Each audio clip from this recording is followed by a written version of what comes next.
mtu ambaye inafaa umbombeleze. Ukisikia customer si mtu wa kumchezea. Manze customer ni mtu inafaa umpombeleze, umuongeleshe kwa uzuri, maana customer ni mtu anaweza kuprovide, anaweza kupromote ama akatae. Anaweza fanya biashara yako ijulikane ama ikatae kujulikana. So customer ni mtu ambaye inafaa umuongeleshe kwa upolepole, kwa utaratibu. Customer akikuja kuuliza price, kwa mfano unauza ring light 3500 ya 14 inches.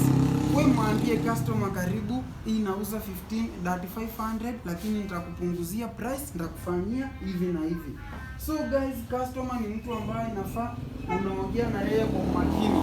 Ukiangalia kama hapa leo tuko ndani ya Sunlight Electrical na nimewaletea vitu aina tofauti. Unaona? Hapa tumewaletea aina ya ring light, tumewaletea, tuko na hizi wall bracket, tuko na ufa, tuko na vitu mingi ambayo ni zile za expensive ukienda kwa duka ingine, lakini sisi tunauzia kwa cheapest price. So guys, ukiangalia hapa tuko na extension, ukiangalia hapa tuko na conduits, hizi ni za 20mm, za 25mm, 32mm, tuko na trunking, we have everything manze.